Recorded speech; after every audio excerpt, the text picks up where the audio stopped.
کل جماعتی حریت کانفرنس نے اس بات کا اعادہ کیا ہے کہ جنوبی ایشیا میں پائیدار امن کا انحصار تنازع کشمیر کو اقوام متحدہ کی قراردادوں اور کشمیری عوام کی امنگوں کے مطابق حل پر ہے۔ کانفرنس کے ترجمان ایڈوکیٹ عبدالرشید منہاس نے سری نگر میں جاری ایک بیان میں کہا ہے کہ بھارت کی طرف سے مقبوضہ جموں کشمیر میں حالات معمول کے مطابق ظاہر کرنے کی کوششوں کے باوجود خطے میں شدید کشیدگی اور انسانی حقوق کی خلاف ورزیاں زمینی حقائق ہیں۔ انہوں نے کہا کہ قبرستان کی جبری خاموشی کو امن کا نام نہیں دیا جا سکتا۔ ترجمان نے علاقے پر اپنے غیر قانونی قبضے کو برقرار رکھنے کی خاطر مقامی آبادی میں خوف و دہشت پیدا کرنے کے لیے بھارتی فوج اور پولیس کے استعمال سمیت بھارتی حکام کے مسموم ہتھ کنڈوں کی مذمت کی۔ پاسبان حریت کے چیئرمین عزیر احمد غزالی نے فلسطین میں جاری اسرائیل کی بدترین دہشت گردی کو رکوانے میں عالمی قوتوں کی ناکامی کو دنیا کے اجتماعی امن اور مفاد کے لیے تباہ کن قرار دیا۔ مظفر آباد آزاد کشمیر سے جاری ایک بیان میں انہوں نے کہا ہے کہ جنوبی ایشیا میں ریاست جموں کشمیر پر بھارت کا غیر قانونی قبضہ اور مشرق وسطی میں ارض مقدس فلسطین پر اسرائیل کے غیر قانونی قبضے اور جارحیت نے پوری دنیا میں بدامنی،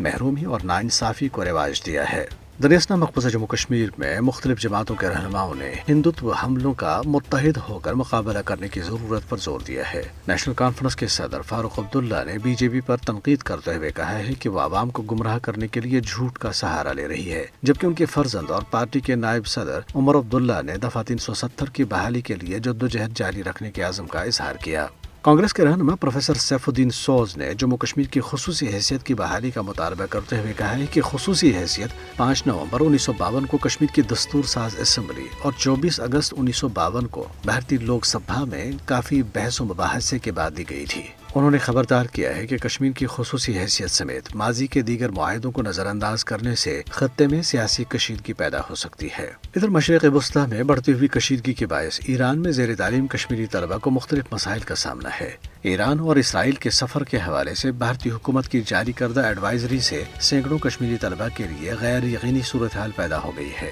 ایران سے موصولہ اطلاعات کے مطابق کشمیری طلبہ میں اضطراب پایا جاتا ہے۔